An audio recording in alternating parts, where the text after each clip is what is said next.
Good afternoon, welcome to good health. ఈరోజు మనం gastric problems అలాగే లివర్ ప్రాబ్లమ్స్ గురించి తెలుసుకుందాము. వీటికి సంబంధించి సిమ్టమ్స్ ఏ విధంగా ఉంటాయి, అలాగే ఎటువంటి ట్రీట్మెంట్ అందుబాటులో ఉందో తెలియచేయడానికి మనతో పాటు స్టార్ హోమియోపతి డాక్టర్ అనురాధ గారు ఉన్నారు. వారిని అడిగి మరిన్ని విషయాలు తెలుసుకుందాం. Hello doctor. సో ఈ మధ్యకాలంలో చాలామంది అంటే మోస్ట్లీ 90% ఆఫ్ పీపుల్ గ్యాస్ట్రిక్ ప్రాబ్లమ్స్తో సఫర్ అవుతుంటారు. సో కామన్గా వచ్చే గ్యాస్ట్రిక్ ప్రాబ్లమ్స్ ఏంటి? అంటే జనరల్గా చాలా మట్టుకు వచ్చేసి అసలు జీర్ణ వ్యవస్థ అనేదే చాలా అతిపెద్ద వ్యవస్థ మన శరీరంకి రిలేటెడ్గా. అది కాకుండా ఎక్కువగా వచ్చే ప్రాబ్లమ్స్ కూడా ఈ గ్యాస్ట్రిక్ రిలేటెడ్గానే ఎక్కువగా వస్తుంటాయి. అంటే 80% ప్రాబ్లమ్స్ ఎక్కువ దీనికే ఉంటాయి. దీంట్లో మెయిన్గా చూసుకున్నట్లయితే ముఖ్యంగా అసిడిటీ ఒకటి ఎక్కువ చెప్తూ ఉంటారు. అదేవిధంగా బ్లోటింగ్, అబ్డామినల్ బ్లోటింగ్ అంటే కడుపు ఉబ్బరంగా అనిపిస్తుంది, లేదు కొంచెం తినగానే హెవీ అయినట్టుగా అనిపిస్తుంది, ఆకలి లేదనడము, అలాంటివి ఎక్కువ చూస్తుంటాం. అదేవిధంగా స్కాన్ రిపోర్ట్స్ చూసినట్లయితే ఎక్కువ మంది ఫ్యాటీ లివర్ సమస్యతో కూడా ఎక్కువగా బాధపడుతున్నట్టు అనిపిస్తుంది. అంటే ముఖ్యంగా ఈ లైఫ్ స్టైల్ రిలేటెడ్గా తీసుకున్నట్లయితే అంటే వాళ్ళకు ఉన్నటువంటి మానసిక ఒత్తిళ్ళు, ఆందోళన వల్ల మెయిన్గా టైంకి ఫుడ్ తీసుకోకపోవడం కానీ, ఎక్కువ జంక్ ఫుడ్కి అలవాటు పడిపోతూ ఉండడము, అంటే మెయిన్గా న్యూట్రిషియస్ ఫుడ్ తీసుకోకపోవడం వలన కూడా ఈ ప్రాబ్లమ్స్ ఎక్కువగా అయ్యే అవకాశం ఉందన్నమాట. ఓకే, సో ఇందాక మీరు చెప్పారంటే లైఫ్ స్టైల్ కరెక్ట్ టైంకి తినకపోవడం, ఫిజికల్ యాక్టివిటీ లేకపోవడం వల్ల ఇలాంటి ప్రాబ్లమ్స్ వస్తున్నాయి అనేసి. సో ఎటువంటి కేర్ తీసుకోవాలంటారు? అంటే ఇప్పుడు తినడానికి ఫుడ్ ఉన్నా టైం దొరకట్లేదు తినడానికి. సో ఇలాంటి పరిస్థితుల్లో ఎటువంటి కేర్ తీసుకోవాలంటారు? అంటే జనరల్గా చాలా మట్టుకు ఏమవుతుందంటే ఈ మధ్య కాలంలో చాలామంది అంటే టైంకి తింటున్నామని కూడా చెప్తూ ఉంటారు, కానీ వాళ్ళు ఫేస్ చేస్తూ ఉన్నారు. అంటే మెయిన్గా వాళ్ళకు ఉన్నటువంటి ఆ స్ట్రెస్ కూడా ఒక రీజన్ అవుతుంది అనమాట. అంటే ఎక్కువగా వాళ్ళకు ఉన్నటువంటి స్ట్రెస్ కానీ స్ట్రెయిన్ రిలేటెడ్గా కూడా ప్రాబ్లం అనేది ఎక్కువగా చూస్తూ ఉన్నాము. ముఖ్యంగా అంటే ఫుడ్ రిలేటెడ్గా వచ్చేసి ఎక్కువగా అంటే మసాలాలు కానీ, కారము, అదేవిధంగా ఎక్కువ ఆల్కహాల్ కానీ, నాన్ వెజ్ ఐటమ్స్ అనేది ఊరికే అంటే ఫ్రీక్వెంట్గా తీసుకోకుండా ఉంటే మంచిది. ముఖ్యంగా వాటర్ కూడా ఒక 4 to 5 లీటర్స్ పర్ డే తీసుకోవడం కూడా చాలా ముఖ్యం అనమాట. అంటే చాలామంది ఇప్పటికైతే అంటే ఇప్పుడు నవేడేస్ పేషెంట్స్తో మాట్లాడుతుంటే కూడా వాళ్ళు మెయిన్గా చెప్పేది ఏంటంటే చలికాలం కదా అని ఎక్కువ తాగట్లేం లేదు, అలా కూడా కంప్లైంట్ చేస్తున్నారు అనమాట. సో దానివల్ల కూడా సమస్యలు ఎక్కువగా వస్తూ ఉంటాయి అన్నమాట. అంటే మెయిన్గా తలనొప్పి కూడా దానివల్ల వచ్చే అవకాశం ఉంటుంది. అంటే ఎలక్ట్రోలైట్స్ తగ్గిపోతూ ఉంటాయి కాబట్టి. సో వాటర్ అనేది కూడా మెయిన్గా తీసుకోవడం, ఎక్కువగా ఫ్రెష్గా ఫ్రూట్స్ కానీ లీఫీ వెజిటేబుల్స్ ఎక్కువ వాడడం ద్వారా, అదేవిధంగా ఫైబర్ ఫుడ్ ఎక్కువ తీసుకోవడం ద్వారా కూడా సమస్యలు ఎక్కువ కాకుండా చూసుకోవచ్చు అనమాట. ఓకే, సో ఎసిడిటీ చాలా కామన్ అయిపోయింది. సో ఎసిడిటీ తగ్గడానికి ఎటువంటి ట్రీట్మెంట్ అందుబాటులో ఉందని చెప్తారు? జనరల్గా మామూలుగా అయితే మనము తీసుకునే ఆహారాన్ని ఎప్పటికప్పుడు అంటే దాన్ని చిన్న చిన్న పార్టికల్స్గా విడగొట్టి మనకు ఎనర్జీ ఇవ్వడానికి HCl అనేది యూజ్ అవుతూ ఉంటుంది. అదేవిధంగా పెప్సినోజన్ అవన్నీ కూడా యాసిడ్స్ రిలీజ్ అవుతూ ఉంటాయి. సో ఎప్పుడైతే మనము టైంకి ఫుడ్ తీసుకోకుండా ఉండడం వలన అది మ్యూకస్ మెంబ్రేన్ మీద పనిచేస్తూ ఉంటుంది అనమాట. అంటే ఫుడ్ ఏమీ లేకపోయేసరికి లోపల జీర్ణాశయం లోపల ఉన్న పొర మీద పనిచేసరికి కడుపులో మంట, అదేవిధంగా ఛాతిలో మంట కానీ, ఫుడ్ అనేది పైకి రావడము, ఛాతిలో పట్టేసినట్టు అవుతుండడము, ఇలా కంప్లైంట్స్ వస్తూ ఉంటాయి. సో దీని రిలేటెడ్గా వచ్చేసి హోమియోలో అయితే వాళ్ళకి ట్రీట్మెంట్ సజెస్ట్ చేయడంతో పాటు కొంచెం డైట్ రిలేటెడ్గా కూడా కొన్ని అంటే టీలు, కాఫీలు ఎక్కువ తాగకుండా ఉండడం, అదేవిధంగా మసాలా ఫుడ్, ఈ వేపుడు కూరలు కూడా అంటే నూనె తక్కువ ఉన్న పదార్థాలు తీసుకోవడము, కొవ్వు, ఫ్యాటీ రిలేటెడ్గా అలాంటి ఐటమ్స్ కూడా అవాయిడ్ చేయడం ద్వారా చాలా మట్టుకు వాళ్ళ సమస్యలను తగ్గించుకోవచ్చు. ఓకే, సూర్యాపేట నుంచి కాలర్ ఉన్నారు. హలో. Hello madam. నమస్తే అండి, చెప్పండి ప్రాబ్లం చెప్పండి, డాక్టర్ గారు ఉన్నారు. మేడం మేము ఇది అపోలో ఇట్లా చెక్ చేసుకున్నాం మేడం, చెక్ చేయించుకున్నాము. ఇట్లా కాలేం, ఇట్లా లివర్ ఇట్లా ప్రాబ్లం ఉంది, అది తిన్న ఫుడ్ అరగట్లేదు, డైజెషన్ కావట్లేదు మేడం. అయితే సార్ వాళ్ళు ఏం చెప్పారంటే గిల్బర్ట్స్ లా ఉన్నదని చెప్పేసి ఒక అని వాళ్ళు అన్నారు మేడం. అది గిల్బర్ట్స్ అంటే ఏంటి అనేది మాకు తెలియదు. ఐస్ మాత్రం ఎప్పుడు ఎల్లో ఉంటాయి, చిన్నప్పటి నుంచి అలానే ఉంటాయి. ఇంకా బాడీలో కొంచెం హీట్ ఎక్కువ ఉన్నప్పుడు కూడా ఇంకా బాగా ఎల్లోయిష్ అవుతాయి మేడం. అదేమన్నా ఫుడ్ కొంచెం తినడానికి కానీ బాగా తిన్నట్టు ఉంటుంది మేడం. మరి ఈ మధ్యలో కొంచెం గ్యాస్ ట్రబుల్ కూడా ఫామ్ అయింది మేడం. లాస్ట్ ఒక 2 months బ్యాక్ వచ్చేసి నాకు కిడ్నీ స్టోన్ ఉందని చెప్పేసి సర్జరీ అయింది మేడం. అప్పటి నుంచి ఫుడ్ తిన్నా గానీ బాగా గ్యాస్ ఫామ్ కావడం అట్లా బాగా ఇబ్బంది అవుతుంది మేడం. ఏం చేస్తుంటారండి మీరు? స్టడీనే madam. Okay okay fine. So అంటే మామూలుగా వచ్చేసి వీళ్ళలో ఏంటంటే కొంతమందిలో తీసుకున్నట్లయితే అంటే వాళ్ళు ఎక్కువ కాలం ఏదైనా అలోపతిక్ మెడిసిన్ వాడుతున్నా, పెయిన్ కిల్లర్స్ అవి ఎక్కువ వాడుతున్నా కూడా వీళ్ళలో యాసిడిటీ, గ్యాస్ ఫామ్ అవడం కూడా ఎక్కువ చూస్తూ ఉంటాము. అదేవిధంగా ఈ కాలేయానికి సంబంధించిన సమస్యలు అంటే జనరల్గా వచ్చేసి అంటే వాళ్ళు ఆల్కహాల్ కానీ స్మోకింగ్ హ్యాబిట్స్ ఎక్కువగా ఉన్నా కూడా ఈ ప్రాబ్లమ్స్ వచ్చే అవకాశం ఉంటుంది. జనరల్గా ఈ లివర్ రిలేటెడ్గా వచ్చేసి లివర్ని తీసుకున్నట్లయితే అది మనకు బైల్ విడుదల చేస్తూ ఉంటుంది అనమాట, ఎప్పుడు బైల్ని ప్రొడ్యూస్ చేస్తూ ఉంటుంది, అంటే జీర్ణక్రియకు సంబంధించినటువంటి. సో అది ఎప్పుడైతే దాని ఉత్పత్తిలో ఏమైనా తగ్గుదల కానీ దాంట్లో ఏమైనా మార్పు వచ్చినా ఎక్కువ ఈ ఆల్కహాల్ కానీ స్టీరాయిడ్స్ అట్లాంటివి ఏమైనా తీసుకుంటున్నా కూడా వాళ్ళకి ప్రాబ్లం ఎక్కువయ్యే అవకాశం ఉందన్నమాట. సో ఒక్కసారి మనం రిపోర్టు చూసిన తర్వాత వాళ్ళకి తగిన ట్రీట్మెంట్ ఇవ్వడం అనేది జరుగుతుంది. ఓకే, నెక్స్ట్ కాల్ తీసుకుందాము. హలో హలో హలో మహేష్ గారు. హలో మహేష్ గారు, టీవీ వాల్యూమ్ తగ్గించి మాట్లాడండి. మేడం మేడం చెప్పండి. మేడం మేడం మేడంతో మాట్లాడాలి. ఓకే, మీ హలో ప్రాబ్లం చెప్పండి. మహేష్ గారు. ఓకే, సో జిఆర్డి చెప్పండి. అంటే కొంతమందికి బాగా తేన్పులు వస్తూ ఉంటాయి, తినినంత మళ్ళీ రిఫ్లెక్స్ అవుతూ ఉంటుంది. సో ఆ సిమ్టమ్స్ ఏ విధంగా ఉంటాయి, ట్రీట్మెంట్ ఏ విధంగా ఉంటుంది? సో జనరల్గా ఈ గ్యాస్ట్రోఇసోఫాజియల్ రిఫ్లెక్స్ డిసీజ్గా చెప్పుకుంటూ ఉంటాము. దీని రిలేటెడ్గా వచ్చేసి అంటే ఎక్కువగా వాళ్ళు ఏమైనా టైంకి ఫుడ్ తీసుకోకపోయినా మెయిన్గా వచ్చేసి ఈ మధ్య కాలంలో అయితే మానసికంగా ఏదైనా స్ట్రెస్ ఉన్నా స్ట్రెయిన్ ఉన్నా కూడా వాళ్ళలో ఈ ప్రాబ్లమ్స్ అనేది ఎక్కువ గమనిస్తూ ఉంటాం.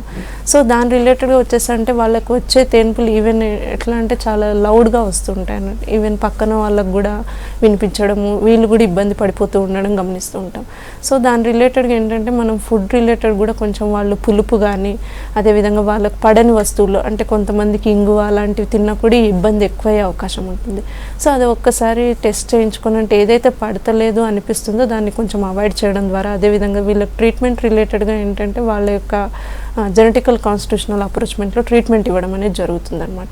అంటే సో ఆ ట్రీట్మెంట్ ఇస్తూ ఏంటంటే వాళ్ళు కంపల్సరీగా లైఫ్ స్టైల్లో కొన్ని చేంజెస్ చేసుకోవడం ద్వారా సమస్య ఎక్కువ కాకుండా చూసుకోవచ్చు అనమాట. ఓకే, సో కొంతమందికి తినిన తర్వాత ఉబ్బరంగా ఉంటుంది, కొంచెం బ్లోటింగ్ లాగా అనిపిస్తుంది, అసలు ఎంత వాటర్ తాగినా ఇంకేదైనా దానికి సపరేట్గా ఏమైనా తీసుకున్నా కూడా మళ్ళీ అదే సమస్య రిపీట్ అవుతూ ఉంటుంది, ఎందువల్ల అంటారు? సో జనరల్గా ఈ అబ్డామినల్ బ్లోటింగ్ సమస్య అనేది అంటే వాళ్ళు మెయిన్గా వచ్చేసి దీని రిలేటెడ్గా చెప్పుకున్నట్లయితే అంటే ఇదివరకు వాళ్ళు ఒకవేళ టైంకి తినకపోయినా కూడా ఇప్పుడు ఏమైనా టైం మెయింటైన్ చేస్తున్నా కూడా ఆ ఇబ్బంది అనేది గమనిస్తూ ఉంటాము. అదేవిధంగా ముఖ్యంగా స్త్రీలలో వచ్చేసి అయితే పీసీఓడి వాళ్ళకి ఏమైనా హార్మోనల్ ఇంబ్యాలెన్స్ ఉన్నా కూడా ఈ అబ్డామినల్ బ్లోటింగ్ అనేది గమనిస్తూ ఉంటాం. సో మెయిన్గా దీనిలో హోమియోలో వచ్చేసి ఏంటంటే దీని రిలేటెడ్గా అంటే వాళ్ళకి ఏమైనా కడుపు ఉబ్బరంగా అనిపించినా లేదా కొంచెం ఫుడ్ తినగానే వాళ్ళకు హెవీ అయినట్టు అనిపించిన, కొంతమంది ఏంటంటే కడుపు గట్టిగా అయిపోతుంది, హార్డ్నెస్ ఉంది అనిపిస్తుంది, అంటే వాళ్ళకి ఈవెన్ మనం ఎగ్జామినేషన్ చేసినప్పుడు కూడా సౌండ్ అంటే ఆ టింపానిక్ సౌండ్ అనేది రావడం గమనిస్తుంటాం. సో దాని రిలేటెడ్గా కూడా హోమియోలో మంచి మెడిసిన్స్ అందుబాటులో ఉన్నాయండి. ఓకే, నెక్స్ట్ కాల్ తీసుకుందాము. హలో హలో నమస్తే అండి. నమస్కారం అండి. చెప్పండి, ప్రాబ్లం చెప్పండి. హలో చెప్పండి. నాకు బాగా చెస్ట్ పెయిన్ వస్తుందండి. ఓకే, ఎంతకాలం నుంచి వస్తుందమ్మా? 2 నెలల నుంచి వస్తుందండి. ఓకే, ఏం చేస్తుంటారు మీరు? హౌస్ వైఫేనండి. ఓకే, ఈసీజీ కానీ ఏమైనా పరీక్షలు చేయించారా? అంతకుముందు ఒకసారి మణిపాల హాస్పిటల్లో చేపిస్తే లివర్ ఫ్లాట్ ఉందన్నారు. ఓకే, చెస్ట్ బాగా పెయిన్ వస్తుంది. ఓకే, బాగా పడుకుంటే బాగా ఇదిగా ఉంటుందండి, పడుకోనివ్వదు, కడుపు ఏమో ఉబ్బుతా ఉంటుంది, తగ్గుతూ ఉంటుంది. ఓకే, టైంకి తింటారమ్మా ఫుడ్? టైం బాగానే తింటానండి, ఆకలి కూడా ఎక్కువగా ఉంటుందండి. ఓకే ఓకే అండి. సో జనరల్గా దీని రిలేటెడ్గా చూసుకున్నట్లయితే అంటే వాళ్ళకి ఈవెన్ టైంకి ఫుడ్ తిన్నా కూడా ఏదైనా మానసిక ఆందోళన ఒత్తిడి ఉన్నా కూడా వీళ్ళలో ప్రాబ్లం. అంటే కొంతమంది ఏంటంటే చాలా వాళ్ళు ఏదైనా అనుకున్న పని అవుతుందో లేదో అనే హరిబరిలో కూడా ఉండడము, లేదా గబగబా ఫుడ్ తినేయడము, ఇవన్నీ కూడా రాను ఇన్ ఫ్యూచర్లో ఇలాంటి ప్రాబ్లమ్స్కి దారితీస్తాయి అనమాట, అంటే గ్యాస్ట్రిక్ రిలేటెడ్ ప్రాబ్లమ్స్కి. సో దీని రిలేటెడ్గా వచ్చేసి అంటే హోమియోలో మందులు తీసుకోవడంతో పాటు వాళ్ళు లైఫ్ స్టైల్లో కొన్ని చేంజెస్ అంటే ఫుడ్ రిలేటెడ్గా పులుపు ఒకటి తగ్గించుకోవడం, అదేవిధంగా ఎక్కువ ఘాటైన వస్తువులు కానీ స్పైసీ ఫుడ్ ఐటమ్స్ని అవాయిడ్ చేయడం ద్వారా కూడా చాలా మట్టుకు సమస్యను కంట్రోల్లో పెట్టుకోవచ్చు. ఓకే, వరంగల్ నుంచి కాలర్ ఉన్నారు. హలో హలో భవానీ గారు. హలో చెప్పండి, ప్రాబ్లం చెప్పండి, డాక్టర్ గారు ఉన్నారు. మేడం హలో, చెప్పండి అమ్మా. నమస్తే అండి, చెప్పండి. మేడం నాకు కడుపులో రైట్ సైడ్ లో నొప్పి వస్తుంది మేడం. ఓకే. అది అంటే ఒక 1 మంత్ అట్లా 45 days కి అట్లా ఒకసారి వస్తుంది, మళ్ళీ ఒక 2-3 days అట్లా ఉంటుంది, మళ్ళీ నార్మల్ గా వేరే లోకల్లో మెడిసిన్ అది వేసుకుంటే ఒక డేలో తగ్గిపోతుంది, మళ్ళీ ఒక 1 month 1.5 month అట్లా వస్తుంది. ఏజ్ ఎంత ఉంటుందమ్మా మీది? నాది 27 అండి. ఓకే. ఇంతవరకు స్కానింగ్ ఏమైనా చేయించారా?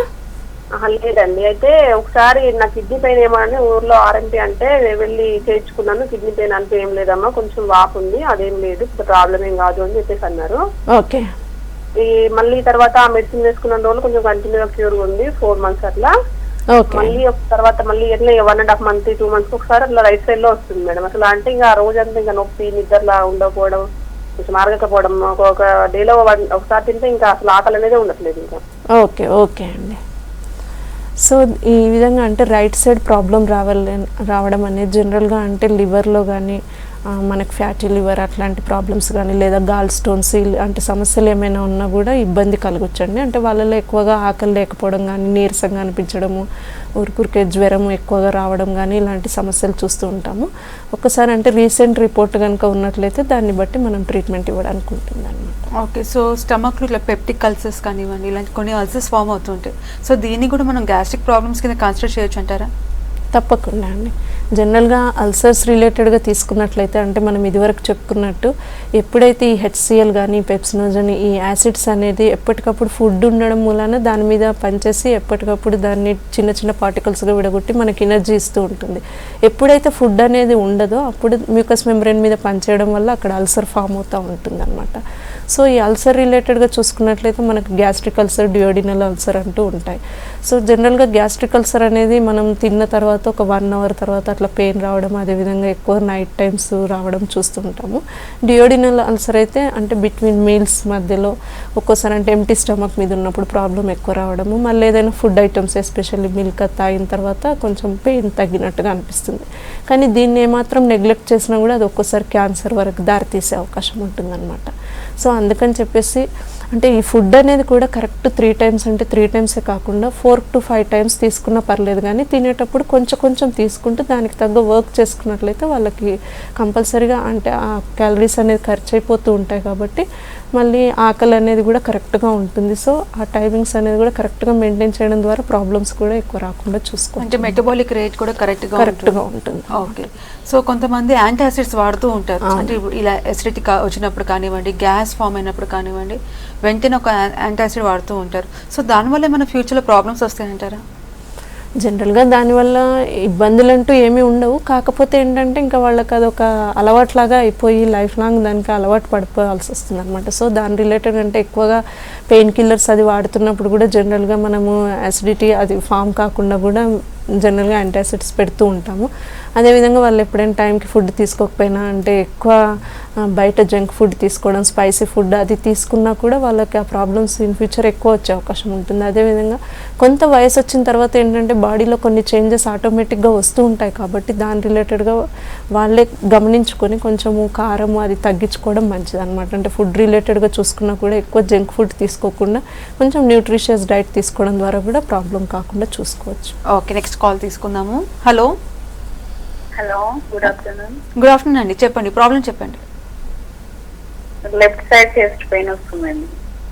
ఓకే అమ్మా, ఎంతకాలం నుంచి ఉంది? మండే నుంచి. ఓకే. ఏమైనా పరీక్షలు చేయించారా? లేదండి. ఓకే. దాంతోపాటు చేతులు ఆగడం అదేమైనా ఉందమ్మా? ఏంటండి? ఎడం వైపు చేతులు ఆగడం ఏమైనా ఉందా ప్రాబ్లం? అలాంటిది ఏం లేదండి. ఓకే. ఇంకేమైనా సమస్యలు ఉన్నాయండి? ఏం లేదండి. ఓకే అండి. సో జనరల్గా ఈ చెస్ట్ పెయిన్ అనేది మనము ముఖ్యంగా వచ్చేసి అంటే వాళ్ళకి ఏమైనా ఎడం వైపు అంటే చెస్ట్ పెయిన్ వస్తుంది, దాంతోపాటు ఎడం వైపు చేయి లాగడం కానీ స్వెట్టింగ్ ఏమైనా ఉన్నట్టయితే కంపల్సరీగా ఒకసారి ఈసీజీ ట్యూడీ చేయించాల్సి ఉంటుందన్నమాట. అంటే హార్ట్ రిలేటెడ్గా ఏమైనా ప్రాబ్లం ఉందో తెలుసుకోవడానికి. అలా కాకుండా అంటే మామూలుగా ఓన్లీ అట్లా ఛాతిలో నొప్పి అంటే పట్టేసినట్టు అవుతూ ఉండడం అనే సమస్య మనం మెయిన్గా గ్యాస్ట్రిక్ రిలేటెడ్గాను గమనించవచ్చు. అదేవిధంగా ఎవరైనా ఆయాసము, ఆస్తమా ఉన్న సమస్యల్లో కూడా ఈ ప్రాబ్లం అనేది గమనిస్తామన్నమాట. సో ఒక్కసారి వాళ్ళు పర్సనల్గా కలిసి ప్రాబ్లం ఏంటో చెప్పుకున్నట్లయితే మనం దానికి రిలేటెడ్గా మెడిసిన్ ఇవ్వడానికి ఉంటుంది. ఓకే, సో ఈ చెస్ట్ పెయిన్ అనేది మిమిక్ అవుతుంది, అంటే అటు అసిడిటీలో చూస్తాము అదే పెయిన్, అటు హార్ట్ అటాక్లో కూడా చెస్ట్ పెయిన్ అనేది వస్తుంది. సో మనకి డిఫరెన్స్ ఎలా తెలుస్తుంది అంటే చాలా మంది హార్ట్ అటాక్కి రిలేటెడ్గా చెస్ట్ పెయిన్ వచ్చినప్పుడు అసిడిటీ అనుకొని చాలా మంది యాంటాసిస్ వాడుతూ ఉంటారు, అంటే ఈ కార్డియాక్ గురించి నెగ్లెక్ట్ చేస్తూ ఉంటారు. సో ఈ డిఫరెన్స్ ఎలా తెలుస్తుంది మనకి? అంటే జనరల్గా అదే ఇదివరకు మనం చెప్పుకున్నట్టు చెస్ట్ పెయిన్ వస్తూ దాంతోపాటు ఎడమ వైపు చేయి లాగుతూ ఉండడం, అంటే కంటిన్యూస్గా లాగుతూ ఉండడం, అదేవిధంగా చెమట రావడం ద్వారా మనం మెయిన్గా హార్ట్ రిలేటెడ్గా చెప్పుకోవచ్చండి. అలా కాకుండా మామూలుగా ఛాతీలో పట్టేసినట్టు అవుతున్నట్టు అనిపించడం, లేకుంటే టైట్నెస్ ఆఫ్ ది చెస్ట్ అని చెప్తూ ఉంటారు. సో దాని రిలేటెడ్గా ఏంటంటే మనం వేరే ఇతరత్ర కూడా ఆలోచించనమాట. అంటే కొంతమంది గబగబా నడిచినా కూడా అలా పెయిన్ రావడము, కొంతమందిలో ఏంటంటే ఈవెన్ రక్తహీనత అంటే అనిమిక్గా ఉన్న వాళ్ళలో కూడా బ్లడ్ లేకపోవడం మూలన కూడా ఇలాంటి సమస్యలు వస్తూ ఉండడం చూస్తుంటాం.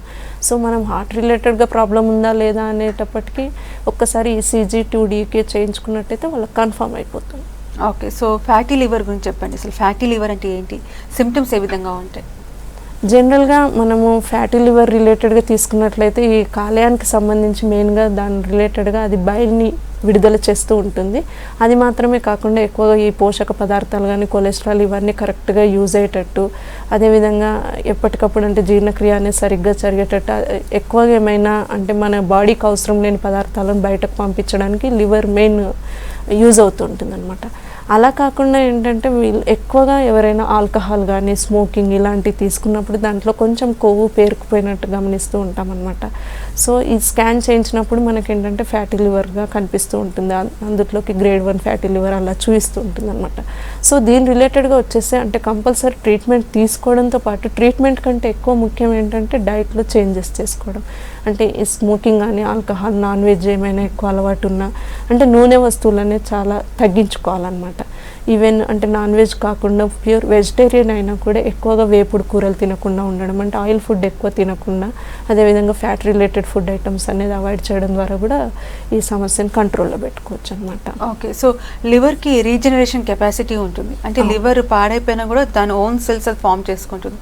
సో ఇప్పుడు లివర్కి వచ్చిన ప్రాబ్లమ్స్ని అదే క్యూర్ చేసుకోలేదంటారా, లేకుంటే మళ్ళీ దానికోసం స్పెషల్గా ట్రీట్మెంట్ తీసుకోవాలంటారా? దీని రిలేటెడ్గా వచ్చేసి అయితే కంపల్సరీగా అంటే ట్రీట్మెంట్ తీసుకోవాల్సి వస్తుంది అనమాట. అంటే హెపటోసైట్స్ అనేటివి ఉంటాయి లివర్లో, కణాలు అనేటివి ఉంటాయి, అవి ఎప్పటికప్పుడు ఆ బైల్ యాసిడ్స్ని రిలీజ్ చేస్తూ ఉంటాయి. కానీ ఎప్పుడైనా అవి పాడైపోయినా కూడా ఏంటంటే మనం కంపల్సరీగా అంటే కొత్త కణాలు పుట్టుకొని వచ్చినా కూడా అది కొంత పని అనేది కరెక్ట్గా చేయదు. అప్పుడు మెయిన్గా వాళ్ళకు సిరోసిస్ అనే ప్రాబ్లం కూడా ఎదురవుతూ ఉంటుంది. సో దీని రిలేటెడ్ ట్రీట్మెంట్ తీసుకోవడంతో పాటు కొంచెము లైఫ్ స్టైల్లో చేంజెస్ అయితే కంపల్సరీ చేసుకోవాల్సి ఉంటుంది అనమాట. ఓకే, నెక్స్ట్ కాల్ తీసుకుందాము. హలో హలో శాంతి గారు, నమస్తే అండి. నమస్కారం అండి. చెప్పండి, ప్రాబ్లం చెప్పండి, డాక్టర్ గారు ఉన్నారు. హలో హలో చెప్పండి అమ్మా. నమస్తే మేడం. నమస్తే అమ్మా, చెప్పండి. నాకు చెస్ట్ దగ్గర బాగా పెయిన్ వస్తుంది మేడం. ఓకే. దానివల్ల ఏంటంటే సమ్ టైమ్స్ నేను ఆయాసంగా ఫీల్ అవ్వడం, బాగా అంటే టెన్షన్ వల్ల నేను ఏ వర్క్ చేయలేకపోవడం చాలా ఇబ్బందిగా ఉంటుంది మేడం. ఓకే, వయసు ఎంత ఉంటుందమ్మా? నాకు 23 ఉంటుంది మేడం. ఓకే, ఇంకేమైనా ప్రాబ్లమ్స్ ఉన్నాయా? ఇంకేమన్నా అంటే అదే పొద్దు పైన బాగా అక్కడ పెయిన్ రావడం ఉంటుంది మేడం. ఓకే అండి. సో దీని రిలేటెడ్గా మనం ఎక్కువ వచ్చేసి అసిడిటీ ప్రాబ్లంగా చెప్పుకోవచ్చు అండి. అంటే మెయిన్గా వాళ్ళకి ఎక్కడైతే ఈ అంబ్లైకస్ పైన పెయిన్ రావడం, అంటే పొట్టపై భాగంలో నొప్పి రావడం అనేది, అదేవిధంగా ఈ ఛాతీలో పట్టేసినట్టు అనిపించడము, ఒక్కోసారి తిన్న ఫుడ్ గొంతులోనే ఉండిపోయినట్టుగా అనిపించడం గమనిస్తూ ఉంటాము. సో ముఖ్యంగా వాళ్ళు ఏంటంటే టైంకి ఎంతో కొంత తినడం, అంటే చాలామంది ఎస్పెషల్లీ హౌస్ వైఫ్స్ ఏం చేస్తూ ఉంటారంటే ఏదో ఒకటి స్కిప్ చేయడం, అంటే బ్రేక్ఫాస్ట్ స్కిప్ చేసి ఎప్పుడో మధ్యాహ్నానికి కానీ తినరనమాట. సో దీని రిలేటెడ్గా తీసుకున్నట్లయితే అంటే ఎంతో కొంత ఫుడ్ అనేది ఆ టైంకి తినేస్తే వాళ్ళకి కంపల్సరీగా లోపల మెటబాలిక్ యాక్టివిటీస్ అనేది కరెక్ట్గా జరిగిపోతూ ఉంటాయి. సో కంపల్సరీగా ఫుడ్ ఐటమ్ టైంకి తినకపోవడం ద్వారా ఈ ప్రాబ్లమ్స్ ఎక్కువగా వచ్చే అవకాశం ఉంది. సో ముఖ్యంగా హోమియోలో మందులు తీసుకోవడం ద్వారా కూడా సమస్య అనేది చాలా వరకు క్యూర్ అయిపోతుంది అనమాట. ఓకే, సో లివర్ సిరోసిస్ గురించి చెప్పండి. వాటి సిమ్టమ్స్ ఏ విధంగా ఉంటాయి, అసలు ఎందువల్ల వస్తుందంటారు ఆ ప్రాబ్లం? మెయిన్గా అంటే ఇందాక మనం చెప్పుకున్నట్టు ఎట్లాగైతే మన స్కిన్ మీద ఎప్పటికప్పుడు ఈ కణాలు అనేది వస్తూ ఉంటాయి, అదేవిధంగా లివర్లో కూడా ఎప్పటికప్పుడు కొత్త కణాలు పుట్టుకొస్తూ ఉంటాయి అన్నమాట. సో కానీ అవి ఎప్పటికప్పుడు కొత్తగా వచ్చినా కూడా దాని పని అనేది కరెక్ట్గా చేయకపోవడం వలన మెయిన్గా ఈ సిరోసిస్ ప్రాబ్లమ్ను గమనిస్తూ ఉంటాము. దీని రిలేటెడ్గా వచ్చేసి వాళ్ళకి పెయిన్ ఉండడము, అదేవిధంగా ఆకలి తగ్గిపోతూ ఉండడము, అంటే ఏది తినకుండా అనిపించడము, ఎక్కువ నీరసంగా అనిపించడము, చాలా వీక్గా అనిపిస్తూ ఉంటుంది అనమాట. సో దీని రిలేటెడ్గా వచ్చేసి అంటే మనం మెడిసిన్స్ ఇవ్వడంతో పాటు ఎప్పటికప్పుడు ఎవ్రీ 3 monthsకి ఒకసారి రిపోర్ట్ చేయించినట్లయితే ప్రాబ్లం ఎలా ఉందో ఒకటి గమనించుకోవచ్చు. దాంతోపాటు ఏంటంటే వాళ్ళు డైట్ రిలేటెడ్గా కొంచెం మసాలా ఫుడ్, ఈ స్పైసీ ఫుడ్ ఐటమ్స్ని అవాయిడ్ చేయడము, నాన్ వెజ్, ఆల్కహాల్, స్మోకింగ్ ఇవి కంప్లీట్గా అవాయిడ్ చేయాల్సి ఉంటుంది అనమాట. సో ఇలా డైట్ పరంగా వాళ్ళు స్ట్రిక్ట్గా మెయింటైన్ చేసినట్లయితే కంపల్సరీగా వీళ్ళలో కూడా మనము మెడిసిన్స్ ద్వారా తగ్గింపు చేసే అవకాశం ఉంటుంది. ఓకే, సో ఆల్కహాల్ వల్ల ఓన్లీ లివర్ ఎందుకు పాడవుతుంది అంటారు, మిగతా ఆర్గన్స్ మీద అంత ఎఫెక్ట్ ఎందుకు ఉండదు అంటారు? జనరల్గా దీని రిలేటెడ్గా తీసుకున్నట్లయితే అంటే మనకు లివరే ఎక్కువగా ఈ గ్యాస్ట్రిక్ రిలేటెడ్గా అంటే జీర్ణక్రియలో దాని ప్రధాన పాత్ర అనేది ఉంటుంది. ఎక్కువగా జీర్ణక్రియకు అవసరమైన బైల్ అనేది విడుదల చేస్తుంది కాబట్టి అక్కడే నిల్వ ఉంటుంది కాబట్టి ఆల్కహాల్ కూడా దాని మీద ఎక్కువ ఎఫెక్ట్ చూసే అవకాశం ఉంటుంది అనమాట. ఓకే, హైదరాబాద్ నుంచి కాల్ ఉన్నారు. హలో. హలో, నమస్తే అండి, మేడం. చెప్పండి, ప్రాబ్లం చెప్పండి, డాక్టర్ గారు ఉన్నారు. హలో హలో, తగ్గించి మాట్లాడండి. మేడం చెప్పండి. మాకు ఈ లెఫ్ట్ సైడ్ బాగా నొప్పి, మంట వస్తుంది మేడం. ఓకే, ఛాతి పైన అండి? అవును మేడం. ఓకే, ఎంత కాలం నుంచి ఉందండి? మాకు ఒక 2 years నుంచి ఉంది. లెఫ్ట్ సైడ్ చేయి కూడా బాగా లాగుతుంటది. ఓకే, ఇంతవరకు ఏమైనా పరీక్షలు చేయించారా? ఇది ఈజీ 2D ఇవన్నీ చేయించాం మేడం. మామూలుగా లోపల పైపేసి కూడా చూశారు. ఓకే, అన్ని నార్మల్గా ఉన్నాయండి?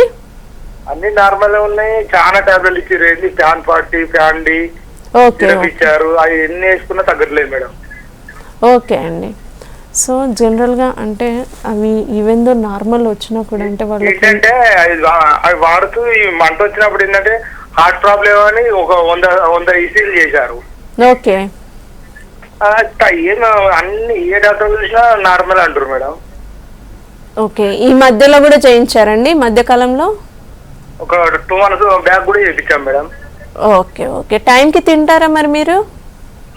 టైం కంటే ఈ నొప్పి వచ్చినప్పటి నుంచి హాస్పిటల్ పోయినప్పుడల్లా ఏ డాక్టర్ దగ్గరికి వెళ్ళినా టైంకి ఫుడ్ తీసుకోండి అంటే ప్రతిసారి కరెక్ట్ వాడుతున్నాము, ఇది మజ్జిగ తాగాలి ఎక్కువ అని చెప్తారు.